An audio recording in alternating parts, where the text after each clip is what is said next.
Hello students, मैं रोशन कुमार जायसवाल ई maths गुरु के इस यूट्यूब चैनल में आपका स्वागत करता हूं। अगर आप बीटेक, बीएससी या एमएससी के स्टूडेंट हैं और आपने मैथमेटिक्स ऑप्ट किया है तो ये चैनल आपके लिए बहुत यूजफुल है। साथ ही साथ अगर आप टीजीटी, पीजीटी या सीएसआईआर नेट की तैयारी मैथमेटिक्स से कर रहे हैं तो भी ये चैनल आपके लिए बहुत यूजफुल है। तो अभी इस चैनल को सब्सक्राइब कर लीजिए और नोटिफिकेशन बेल को जरूर ऑन कर लीजिए ताकि हमारे द्वारा बनी वीडियो का नोटिफिकेशन आप तक सबसे पहले पहुंच सके। तो चलिए शुरू करते हैं।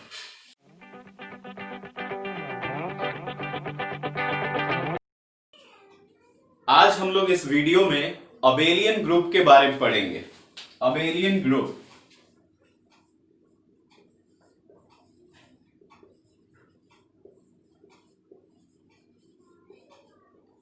क्या होता है? अबेलियन ग्रुप, अबेलियन ग्रुप के लिए हम मान लेते हैं कि let G star be an algebraic structure.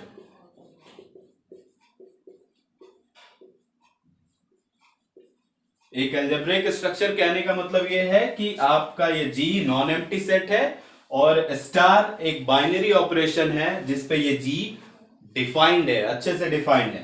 तो अगर ये एक अलजेब्रिक स्ट्रक्चर है तो इसे अबेलियन ग्रुप बनने के लिए 5 कंडीशंस को फॉलो करना पड़ेगा। कौन कौन से 5 कंडीशंस है जरा देखिए। तो 5 कंडीशंस में सबसे पहली कंडीशन है कि अगर आपने ए और बी दो एलिमेंट्स लिए जी से, यानी कोई भी दो एलिमेंट आप स्वतंत्र है लेने के लिए, दो एलिमेंट्स आपने जी से लिए तो a star b should be in G. मतलब ए और बी दो एलिमेंट्स आपने रैंडमली कुछ भी लिया जी से और उस पे ये बाइनरी ऑपरेशन लगाया तो ये भी आपको जी में मिले। याद करिए ये कौन सी प्रॉपर्टी है? इसी को आपने कहा था क्लोजर प्रॉपर्टी। दूसरा है कि अगर आप कोई भी 3 एलिमेंट रैंडमली ले लेते हैं इस जी से, कोई भी 3 एलिमेंट, तो अगर ऐसा हो जाए कि a star b star C equal हो जाए ए स्टार बी स्टार सी के, ये क्या है? कौन सा प्रॉपर्टी? ये एसोसिएटिव लॉ है।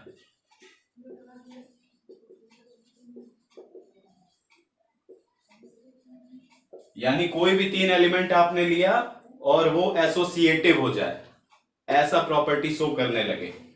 थर्ड है कि there exist an identity in G. इस जी में एक ऐसा आइडेंटिटी एग्जिस्ट करना चाहिए जिससे कि आप किसी भी एलिमेंट पे ऑपरेशन कराइए उस एलिमेंट पे कोई भी प्रभाव न पड़े। कोई भी एलिमेंट आप ले लीजिए यहां से जी से और ये ऑपरेशन कराइए आइडेंटिटी एलिमेंट के साथ तो उसके वैल्यू पर कोई प्रभाव ना पड़े। तो ये आइडेंटिटी था। चौथा प्रॉपर्टी क्या है कि कोई भी एलिमेंट आप जी से लीजिए, कोई भी एलिमेंट आप जी से लीजिए, for all elements in G there exist another element. एक और एलिमेंट मिलना चाहिए। कैसा एलिमेंट मिलना चाहिए कि इस एलिमेंट के साथ इस एलिमेंट का ऑपरेशन कराने पर आइडेंटिटी मिल जाए, तभी हम कहेंगे कि ए बी का इनवर्स है या बी ए का इनवर्स है। ये दोनों तरफ से ट्रू होता है। अगर ऐसा एलिमेंट आपको मिलता है तब आप कहेंगे कि इस सेट जी में इनवर्स एग्जिस्ट करता है, एग्जिस्टेंस ऑफ इनवर्स था ये।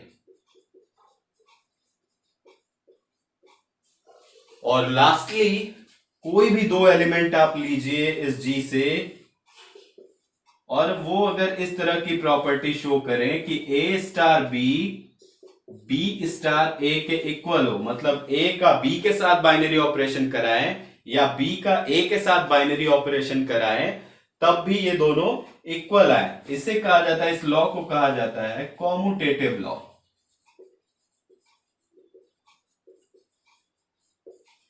तो कोई भी अलजेब्रिक स्ट्रक्चर अबेलियन ग्रुप कब बन सकता है? जब ये 5 लॉज को फॉलो करे। क्लोजर प्रॉपर्टी फॉलो होना चाहिए, एसोसिएटिव फॉलो होना चाहिए, उस अलजेब्रिक स्ट्रक्चर में आइडेंटिटी एलिमेंट एग्जिस्ट करना चाहिए, और हर एलिमेंट का इनवर्स एग्जिस्ट करना चाहिए, और साथ ही साथ ये जी जो है कॉम्यूटेटिव लॉ को भी फॉलो करे। तब जाकर के ये जी अबेलियन ग्रुप बनता है with respect to star binary operation. तो जरा इनको देखिए ध्यान से और सोचिए कि जब क्लोजर प्रॉपर्टी खाली आपके पास था तो आपको क्वासी ग्रुप मिल रहा था, जब ये दोनों मिल गए तो आपको सेमी ग्रुप मिल रहा था, फिर ये 3 मिले तो आपको मोनोइड मिल रहा था, और ये 4 थे तब आपको ग्रुप मिल चुका था। मतलब अगर इस अबेलियन ग्रुप को आप चाहे तो एक और तरीके से डिफाइन कर सकते हैं। यहां पर अलजेब्रिक स्ट्रक्चर की जगह अगर आपको कह दिया जाता कि जी स्टार जो है वो एक ग्रुप है, तो ग्रुप है तो आप ये जानते हैं कि ये चारों प्रॉपर्टी उसके अंदर पहले से है। तो अगर ग्रुप है और उसे अबेलियन ग्रुप बनाना है तो केवल एक प्रॉपर्टी आपको सेटिस्फाई करानी पड़ेगी, वो होगी कॉम्यूटेटिव लॉ। तो जब किसी ग्रुप को आपको चेक करना हो कि वो अबेलियन ग्रुप है या नहीं है, तो जस्ट यहां से आप 2 एलिमेंट लीजिए ए और बी, और देखिए कि क्या ये दोनों एलिमेंट कॉम्यूटेटिव लॉ को होल्ड कर रहे हैं कि नहीं। अगर ऐसा होता है तब ये ग्रुप के साथ साथ अबेलियन ग्रुप भी हो जाएगा, और अगर ये कॉम्यूटेटिव नहीं होल्ड करेंगे तो ये ग्रुप बना रहेगा, अबेलियन ग्रुप नहीं बन पाएगा। इस चीज को आइए कुछ एग्जांपल्स के माध्यम से समझने की कोशिश करेंगे। तो देखते हैं पहला एग्जांपल। इस एग्जांपल में क्या कहा गया है? Show that the set Z of all integers form a group with respect to binary operation star, which is defined as a star b is equal to a plus b plus 1 for all ab belongs to G and is an abelian group। यहाँ पे 2 चीजें prove करने को कही गई। पहले तो कहा गया कि दिखाइए कि ये Z जो सेट ऑफ इंटीजर्स है ये ग्रुप बनाएगा, जबकि आपका स्टार ऑपरेशन कुछ इस तरीके से कि 2 एलिमेंट्स पे अगर आप स्टार लगाएंगे तो वो दोनों एलिमेंट्स को पहले आपको जोड़ना है, फिर उसमें एक जोड़ना है, तब ये स्टार बाइनरी ऑपरेशन कंप्लीट होगा। चाहे कोई भी 2 एलिमेंट्स आप इस जेड से ले लीजिए, इंटीजर्स के सेट से ले लीजिए। तो पहले ग्रुप आपको दिखाना है, फिर आपको दिखाना है कि वो जो ग्रुप बना है वो अबेलियन ग्रुप है। मतलब क्या दिखाना होगा लास्टली कि वो कॉम्यूटेटिव लॉ को भी होल्ड कर रहा है। तो आइए शुरू करते हैं। 2 चीजें आपको दिखानी है। पहला क्या कि जेड स्टार जो है ये एक ग्रुप है, और दूसरी चीज क्या दिखानी है आपको कि ये जेड स्टार जो है वो खाली ग्रुप नहीं है, एक अबेलियन ग्रुप है। 2 चीजें दिखानी है। तो पहले आइए ग्रुप दिखाते हैं। ग्रुप दिखाने के लिए आपको 4 प्रॉपर्टीज होल्ड करानी पड़ेगी। पहली प्रॉपर्टी देखते हैं। हम मान लेते हैं कि 2 एलिमेंट्स ले लिए। पहली प्रॉपर्टी क्लोजर प्रॉपर्टी है, तो 2 एलिमेंट्स आपको लेने होंगे। Let A and B belongs to Z. 2 elements हमने ले लिए। अब ये दोनों एलिमेंट्स पे स्टार लगाएं तो वो भी अगर जेड में चला जाए तब हम कह देंगे क्लोजर हो जाएगा। यही तो क्लोजर था कि आप ए और बी 2 एलिमेंट्स लीजिए जी से, और ए स्टार बी भी अगर इसी जी में चला जाए तब हम कहेंगे कि क्लोजर है। तो ए स्टार बी को इसमें जाने के लिए हम देख रहे हैं कि ए स्टार बी का मतलब है ए प्लस बी प्लस 1। और हम एक चीज और भी जानते हैं कि सेट ऑफ इंटीजर्स जो होता है वो नॉर्मल एडिशन के रेस्पेक्ट में ग्रुप बनाता ही बनाता है। इसका मतलब यह है कि आप 2 एलिमेंट्स आपने लिए ए और बी जेड से, तो ए प्लस बी भी जेड का ही एलिमेंट होगा। कोई भी 2 इंटीजर लीजिए, 2 3 3 4 कुछ भी लीजिए, उनको जोड़िए तो जोड़ने पर एक इंटीजर ही आपको मिलेगा। 2 + 3 = 5, तो 5 भी इंटीजर है। अब इसमें एक भी जोड़ दीजिए, 2 एलिमेंट्स के सम में एक भी जोड़ दीजिए, तो क्या कुछ अलग मिल जाएगा आपको? इंटीजर ही मिलेगा। 2 इंटीजर है, 3 इंटीजर है, 2 3 5 भी इंटीजर है, उसमें एक जोड़ लीजिए, 6 भी इंटीजर है। मतलब ए और बी आपने 2 एलिमेंट्स जेड से लिए, तो ए प्लस बी प्लस 1 भी जेड में ही मिला। और ए प्लस बी प्लस 1 कौन है? ए स्टार बी है। इसका मतलब ये है कि ए स्टार बी जो है वो जेड में मिल गया। 2 एलिमेंट्स आपने लिए ए बी, कोई भी 2 एलिमेंट, और ए स्टार बी भी उसी जेड में मिल गया। इसका मतलब है कि क्लोजर प्रॉपर्टी जो है वो सेटिस्फाई हो गई। दूसरा क्या है, एसोसिएटिव प्रॉपर्टी आपको दिखानी है। एसोसिएटिव प्रॉपर्टी दिखानी है तो भैया 3 एलिमेंट आपको लेना पड़ेगा, ले लीजिए। दूसरा 3 एलिमेंट आपने लिए ए बी सी जेड से, और आपको दिखाना क्या पड़ेगा, a star b star c is equal to a star b star c, ये दिखाना है आपको। तो आइए शुरू करते हैं पहले इससे। ए स्टार बी स्टार सी को अगर समझे तो क्या है, 2 एलिमेंट्स पे जब स्टार लगाया जाता है तो उन 2 एलिमेंट्स का सम करना है आपको, फिर उसमें 1 ऐड करना है। तो जब यहां पर बी और बी स्टार सी किया गया है, ब्रैकेट के अंदर पहले हम हल करेंगे, तो इन 2 एलिमेंट्स का सम क्या होगा, बी प्लस सी, और उसमें कितना ऐड कर देना है, 1 ऐड कर देना है। अब ये एक एलिमेंट है, बी और सी को जोड़ेंगे एक एलिमेंट मिलेगा, उसमें एक जोड़ देंगे एक और एलिमेंट मिलेगा, यानी एक एलिमेंट है। अब एक एलिमेंट का एक एलिमेंट के साथ जब आपको करना है तो क्या मिलेगा आपको, this element plus this element, A plus B plus C plus 1, और फिर उसमें एक जोड़ना है, जोड़ दीजिए। तो क्या मिल गया आपको, a plus B plus C plus 1 plus 1 2, a plus B plus C plus 2। अब जरा इस वाले को लीजिए, a star b star c को लीजिए। तो ए स्टार बी का वैल्यू क्या है, ए प्लस बी प्लस 1, और स्टार सी आपको अभी इस पे लगाना है। अब दिस स्टार सी का क्या मतलब होगा, दिस प्लस दिस, यानी a plus B plus 1 plus c and plus 1 again. तो क्या मिल गया आपको, a plus B plus C plus 2। देखिए जरा, ये दोनों वैल्यूज आपको बराबर मिल गई। इसका मतलब यह है कि ए स्टार बी स्टार सी और ए स्टार बी स्टार सी, ये दोनों ही आपस में इक्वल है। इसका मतलब है कि क्लोजर के साथ साथ ये एसोसिएटिव भी हो गया। एसोसिएटिव के बाद इसमें आपको दिखाना है आइडेंटिटी एलिमेंट एग्जिस्ट कर रहा है कि नहीं कर रहा है। अगर आइडेंटिटी एलिमेंट एग्जिस्ट करेगा तब आगे बढ़ेंगे इनवर्स के लिए। आइडेंटिटी के लिए देखते हैं क्या कर सकते हैं। हम मान लेते हैं कि इसका आइडेंटिटी एलिमेंट ई है कि नहीं है, अभी पता चल जाएगा। अगर ई इसका आइडेंटिटी एलिमेंट है तो a star e should be equal to a होना चाहिए। आइडेंटिटी का इस एलिमेंट पे कोई प्रभाव तो पड़ता नहीं है। तो ए स्टार ई का क्या मतलब होता है, ए प्लस ई प्लस 1, यही तो होता है, दोनों एलिमेंट्स का सम प्लस 1, दोनों एलिमेंट्स का सम प्लस 1, ये ए के इक्वल होगा। अब अगर कैंसिलेशन लॉ से देखा जाए तो ए से ए कट गया और ई इज इक्वल टू मिल गया -1। यहां 1 यहां प्लस में था, इधर आ गया माइनस में हो गया। तो क्या ये -1 इंटीजर्स के सेट में है? बिल्कुल है भैया, -1 है, इंटीजर है, पूर्णांकी तो है। -1 जो है वो है जेड में, और वो ई है आपका, यानी यहां पे अगर -1 रखेंगे तो आपको ए मिलेगा, यानी आपकी आइडेंटिटी कौन है, -1 है। -1 इज आइडेंटिटी। अगर आपको चेक करना है तो कोई एलिमेंट आप लीजिए रैंडमली, मान लेते हैं आपने सी लिया, आप चेक कर रहे हैं आपकी -1 आपका आइडेंटिटी है या नहीं। मान लीजिए आपने सी लिया, तो सी स्टार -1 सी के इक्वल होना चाहिए। तो आप देखिए सी प्लस -1, दोनों एलिमेंट्स का सम, फिर +1, और -1 प्लस 1 0, यानी सी के इक्वल आ गया। 2 एलिमेंट्स पे मतलब सी पे आपने -1 का स्टार लगाया, आपको सी ही मिला, यानी -1 कौन है, आइडेंटिटी है।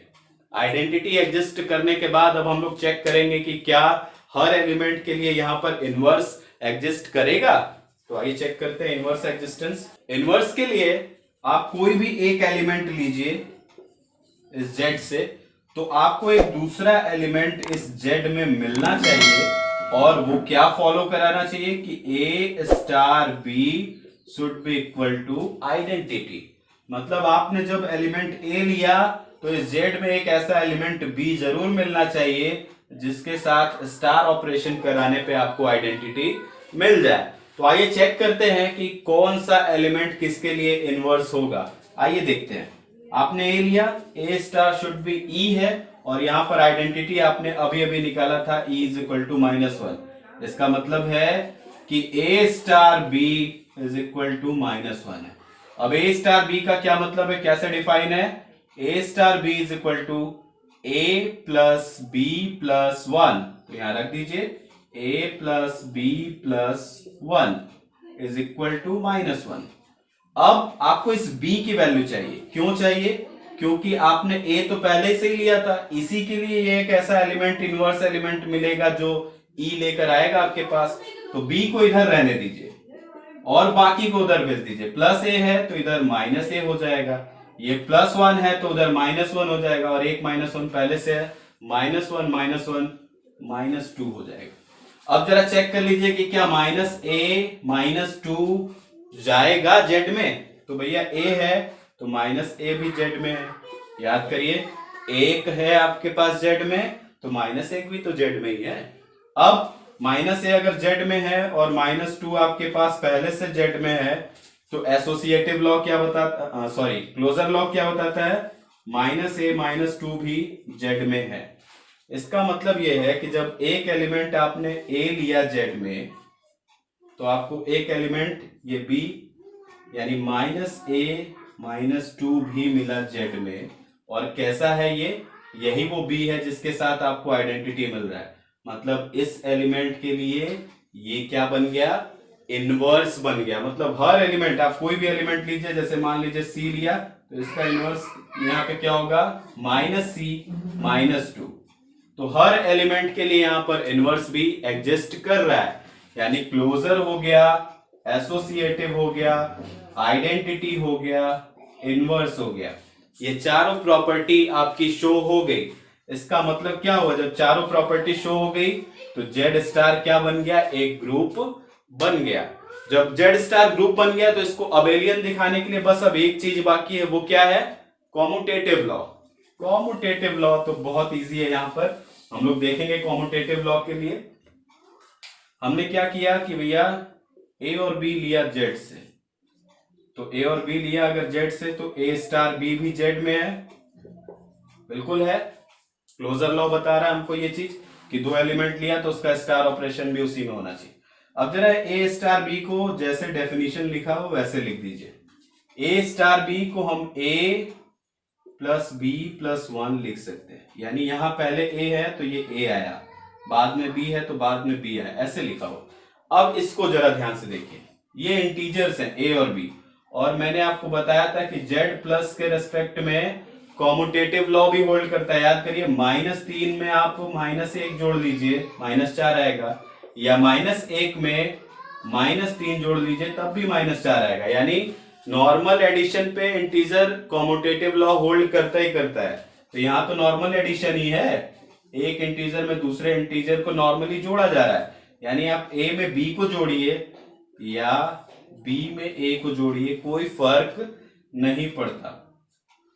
और इस स्टार ऑपरेशन के अकॉर्डिंग पहले जो है वो पहले लिखा जाएगा, और स्टार के साथ जो बाद में है वो बाद में लिखा जाएगा। अब देखिए, ये a स्टार b यहां पर b स्टार a के इक्वल आ गया। इसका मतलब है कि कॉम्यूटेटिव लॉ भी होल्ड हो गया, और जब कॉम्यूटेटिव लॉ होल्ड हो गया तो ये जेड स्टार ग्रुप के साथ साथ अबेलियन ग्रुप भी बन गया। तो आइए चलते हैं दूसरे एग्जांपल्स की तरफ। दूसरा एग्जांपल देखिए, show that the set 1 -1 i -i is an abelian group under multiplication. ये सेट वैसे अगर देखा जाए तो इसको कहा जाता है फोर्थ रूट ऑफ यूनिटी। इन्हीं की वैल्यूज है ये जो इसके बराबर आती है। तो खैर, इसको हम लोग बाद में डिस्कस कर लेंगे कि ये क्या है। लेकिन अभी आपके पास एक सेट है और बाइनरी ऑपरेशन नॉर्मल मल्टीप्लीकेशन का है, और शो करना है कि अबेलियन ग्रुप है। सेट को अबेलियन ग्रुप दिखाना है, पांचों एक्सियम्स आपको दिखाने पड़ेंगे। तो उससे पहले जब ऐसे फाइनाइट सेट्स आपके पास होते हैं तो आप अगर एक कंपोजिशन टेबल जब तैयार कर लेते हैं तो आपके लिए बहुत आसानी हो जाती है। कंपोजिशन टेबल क्या होता है? आप दिखाइए 1 -1 i -i, और इधर भी लिखिए 1 -1 i -i, और यहाँ पे आपका जो भी कंपोजिशन या ऑपरेशन है यहाँ लगा लीजिए। डॉट लिखने का मतलब मल्टीप्लिकेशन है। अब ये टेबल आप आसानी से तैयार कर लीजिए, फिर इसके बाद आपको कुछ नहीं करना रहेगा, आसानी से सवाल हल हो जाएगा आपका। लिखते जाइए। 1 को 1 से मल्टीप्लाई किया 1 आया, 1 को -1 से किया -1 आया, 1 को i से किया i आया, 1 को -i से किया -i आया। मल्टीप्लाई करना है सिंपली। दूसरा, -1 को 1 से किया तो -1 आया, -1 को -1 से किया तो +1 आया, -1 को i से किया तो -i आया, और -1 को -i से किया तो +i आया।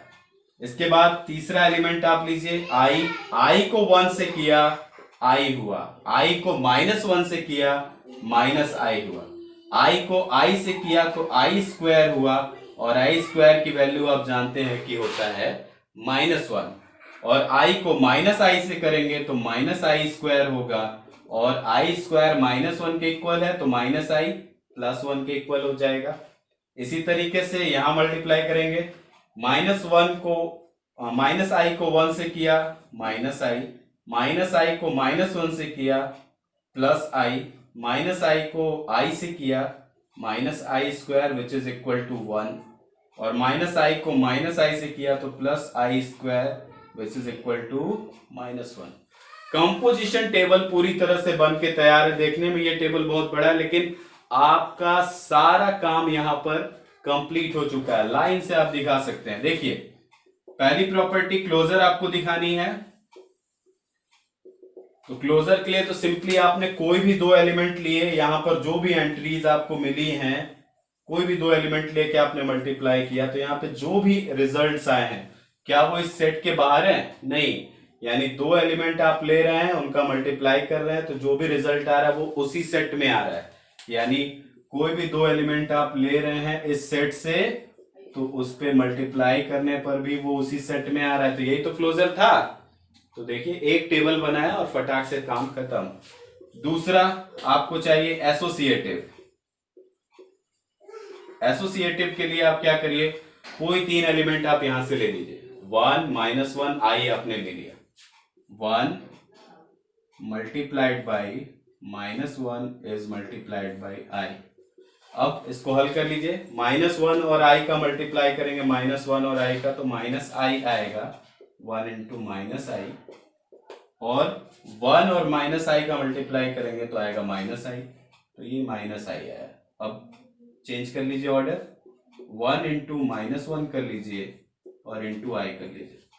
1 इंटू -1 किए तो -1 मल्टीप्लाइड बाई i, और -1 को जब i से मल्टीप्लाई किए तो फिर से -i। दोनों रिजल्ट इक्वल आ गया, मतलब ये इक्वल टू ये, यानी एसोसिएटिव लॉ भी फॉलो हो रहा है। तीसरा, आइडेंटिटी देखना। आइडेंटिटी क्या होता है? आइडेंटिटी वो एलिमेंट जिसको सेट के सारे एलिमेंट्स के साथ आप ऑपरेशन कराइए, लेकिन इन एलिमेंट्स पे कोई फर्क ना पड़े। बस टेबल को देखिए ध्यान से, आपको आइडेंटिटी एलिमेंट मिल जाएगा।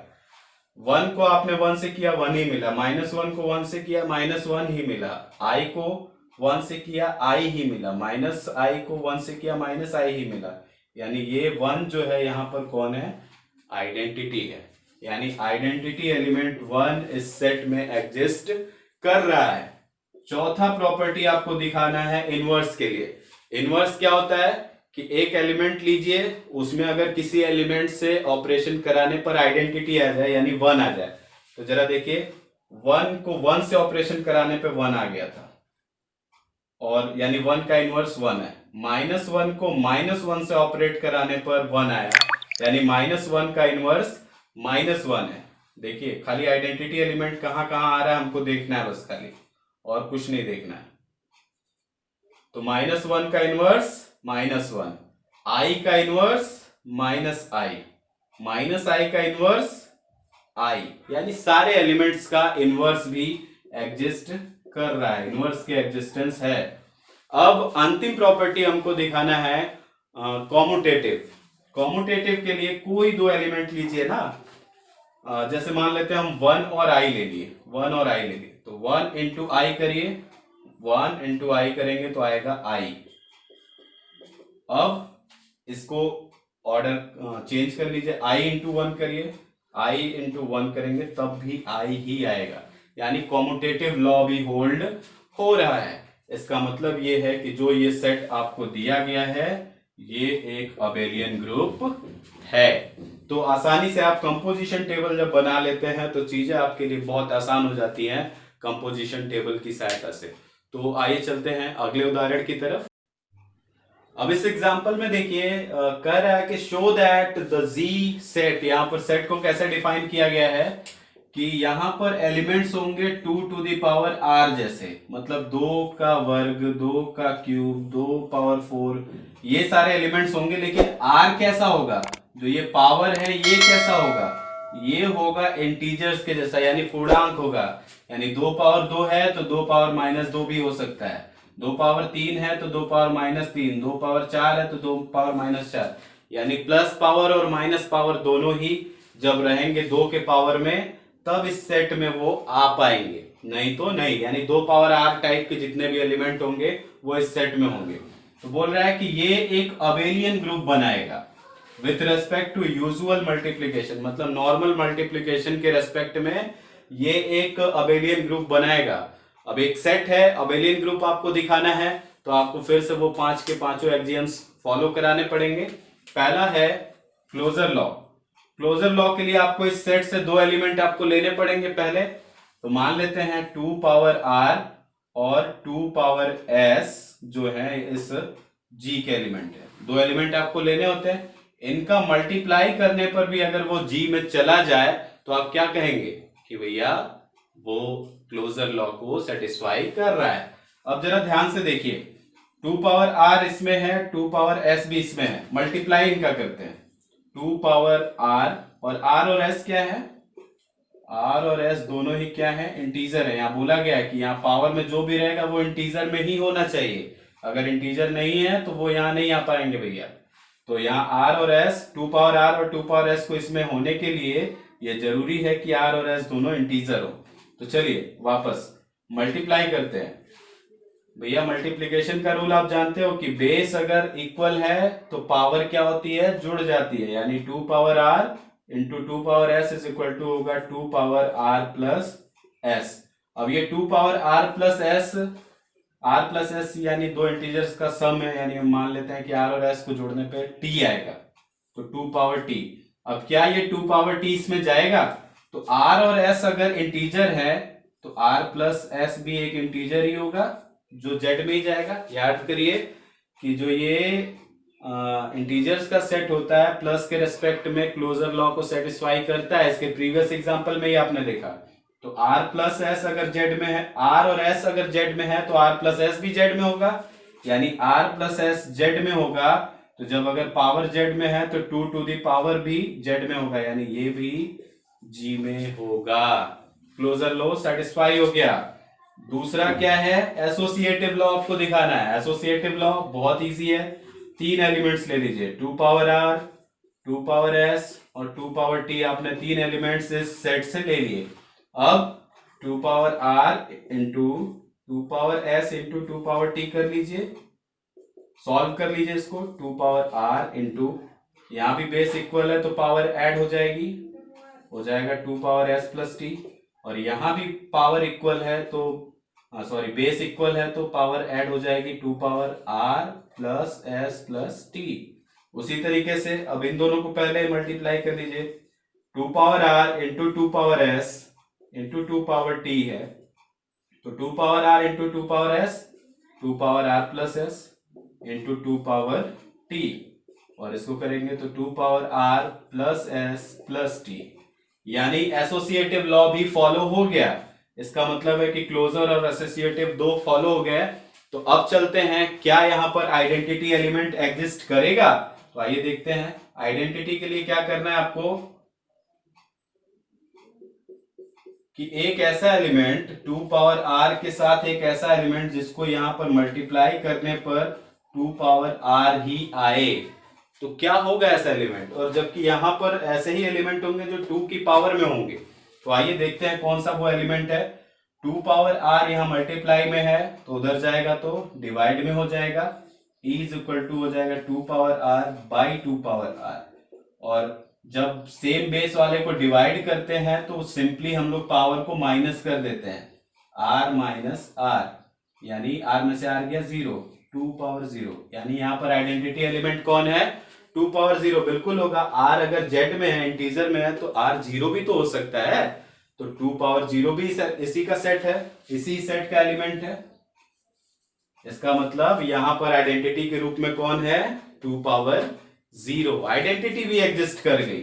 अब तीसरा यानी चौथा क्या हमको दिखाना है कि क्या यहां पर इनवर्स एग्जिस्ट करेगा।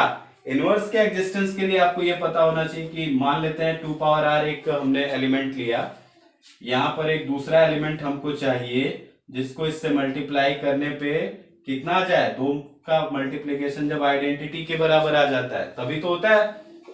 तो आइडेंटिटी यहां पर कौन है, 2 पावर 0 है, तो 2 पावर r यहां मल्टीप्लाई में उधर गया डिवाइड में, तो 2 power 0 is divided by 2 power r। Base same है तो डिवाइड करते समय माइनस करेंगे, 0 माइनस r यानी 2 पावर माइनस r, यानी 2 पावर r आपने लिया तो उसका इनवर्स आपको क्या मिला, 2 पावर माइनस r, जो कि g में है। r अगर g में है तो माइनस r भी g में है, क्योंकि पूर्णांक धनात्मक भी हो सकते हैं और ऋणात्मक भी हो सकते हैं। इसका मतलब इनवर्स भी एग्जिस्ट कर रहा है। अब अबेलियन दिखाने के लिए अंतिम प्रॉपर्टी क्या है आपके पास, बस कॉम्यूटेटिव लॉ दिखा दीजिए। कॉम्यूटेटिव लॉ के लिए क्या करना है, दो एलिमेंट्स आपने लिए 2 पावर r और 2 पावर s, इनका मल्टीप्लाई अगर 2 power s into 2 power r के बराबर हो जाए तो हो गया कॉम्यूटेटिव लॉ। मल्टीप्लाई करिए इनको, 2 पावर r प्लस s हो जाएगा। अब ये r प्लस s है, इंटीजर्स का सेट है, तो r प्लस s जो है वो s प्लस r के इक्वल होगा। याद करिए, दो इंटीजर कोई भी लीजिए, 2 प्लस 3 या 3 प्लस 2 दोनों इक्वल है, तो r प्लस s की जगह हम क्या लिख सकते हैं, s प्लस r लिख दिया, इंटीजर है क्योंकि लिख दिया। अब ये पावर का सम है तो इसको अलग करेंगे तो 2 power s into 2 power r हो जाएगा। देखो 2 power r into 2 power s से चले थे, ये मिल गया 2 power s into 2 power r, यानी कॉम्यूटेटिव लॉ को भी फॉलो कर रहा है। इसका मतलब ये जो सेट आपको यहां पर दिया है मल्टीप्लिकेशन के रेस्पेक्ट में, ये एक अबेलियन ग्रुप होगा। तो स्टूडेंट्स, ये वीडियोस आपको अच्छी लग रही होंगी। अगर आपको वीडियो अच्छी लग रही है तो इसे लाइक जरूर कर दे, और अगर आप इस चैनल पे नए हैं तो सब्सक्राइब बटन को दबा के इस चैनल को सब्सक्राइब भी जरूर कर लीजिए। यहाँ पर आपने अबेलियन ग्रुप को समझा, यहाँ आई टैब में मैं दे रहा हूँ, आप इसके पहले ग्रुप को समझ लीजिए, तो ये अबेलियन ग्रुप भी आपको बहुत अच्छे से समझ में आएगा। Thank you.